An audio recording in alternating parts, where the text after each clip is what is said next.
Along with Boston's Jayson Tatum, Milwaukee's Giannis Antetokounmpo, Denver's Nikola Jokic, and Philadelphia's Joel Embiid, Luka Doncic appears to be a serious contender for MVP. It's a competitive race, and you can make a case and support each of those top 5 candidates. The Mavericks have risen to number 4 seed in the West thanks to Doncic's play lately, including his historic triple-double against the New York Knicks, which included 60 points, 21 boards, and 10 dimes. However, Doncic's performance and availability on the Mavericks are all that matter. Dallas would be a team at the bottom fighting for the lottery pick if it weren't for the magic number 77.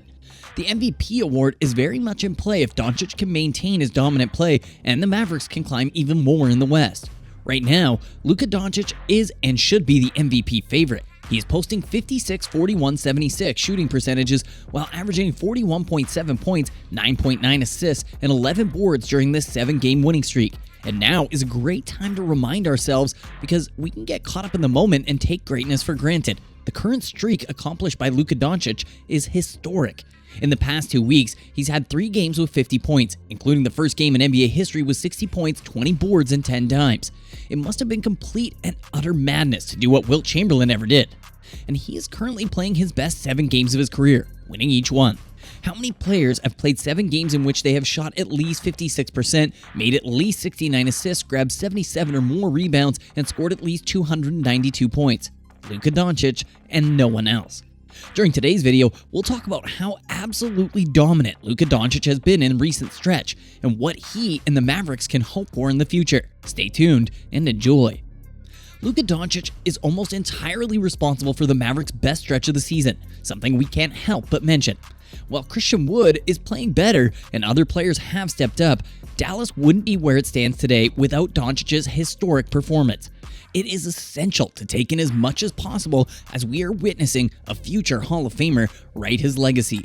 Only 2 players in NBA history have averaged at least 30 points, 8 boards, and 8 assists in a single season: Russell Westbrook in 2016-17 and Michael Jordan in 1988-89. During those seasons, Westbrook and Jordan got the title of league MVP. Luka Doncic is on track to join them and possibly even beat them after 35 games into the 2022-23 season. Doncic will be the first player in NBA history to average 34.3 points, 8.8 boards, and 8.9 assists over the course of a full season. Doncic is now in his very own class with the mentioned triple-double itself, so it wouldn't be a shock that he added yet another record that only he can strive to achieve while leaving us in awe of his greatness. Doncic's all-time season has propelled his Dallas Mavericks back to the top of the Western Conference standings, despite the team's slow start for the 3rd year in a row. Dallas has won 7 straight games. It's the longest winning streak since the 2010-11 season, and is just 2.5 games behind the top-seeded Denver Nuggets, putting them 4th place in the West. Things look grim for the Mavs when they lost Josh Green, Dorian Finney-Smith, and Maxi Kleber, arguably their best 3 defenders, to injuries that came way too soon. And since the Mavs were struggling to stay at .500 and Doncic had already been playing at a high level, many thought that losing 3 key players would only make things harder. Then Doncic flipped the script and took things to another level. He's not allowing his group to lose, regardless of the number of reasons that could be made, and injuries to crucial assets. Doncic scored only 10 points in the first half of Monday night's Mavs victory over the Houston Rockets, and Dallas trailed by as many as 18 points in the 3rd quarter. However, he turned things around in the second half, scoring 39 points, grabbing 12 rebounds, and dishing out 8 assists as the Mavs won 111-106, their biggest comeback victory of the season. "Winning is always great," said Doncic. "To win 7 in a row is pretty good. I think today we played very bad, but great teams come back and win games." So what's next in the evolution of the 23-year-old, knowing he led the Mavericks and himself to the Western Conference Finals last year and earned legitimate MVP consideration? Before their trip to San Antonio on New Year's Eve, Coach Jayson provided some insight into his vision for Doncic's development in the year 2023. The Hall of Fame point guard wants to help Doncic by positioning him in various offensive spots to still be effective without the dribbling and reducing the physicality and pounding he receives on nearly every possession. Playing him off the elbow or playing him on the block, Kidd said, "After that New York game, I wanted to see, could he have a Klay Thompson type of game where he has 5 dribbles and 70 points? That's the next step for him, to be able to understand how to pick the defense apart without putting so much stress on his body." It won't be easy to carry out that shift in responsibility while maintaining the Mavericks' recent winning streak. Despite kids' repeated complaints about Doncic's excessive workload this season, Doncic still ranks third in league NBA usage percentage, involved in 37.3% of Dallas plays when on the court. And the Mavericks have needed two 50-point Doncic masterpieces to defeat the Rockets and Spurs, the worst teams in the Western Conference, in the closing minutes of each of their last 5 games. Doncic was shooting 73.2% from the free throw line 10.1 times per game prior to this win streak.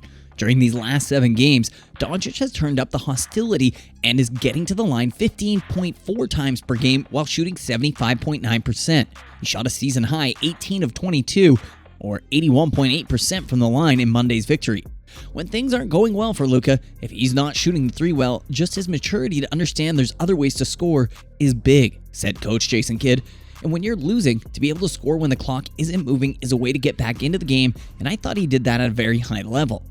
He is now even more difficult to defend. He's shooting a ridiculous 75% at the rim and 55% in the paint, making him the league's best inside finisher. He enjoys bullying guards because he's too big for them to handle. With his bobs and weaves, big men are left hanging and quickly lost on defense. He's a splendid passer, and double teams just don't work, and help is frequently futile. The Mavs have outscored their opponents by 5.1 points per 100 possessions when he's been on the court, and have been outscored by 4.4 when he's on the bench.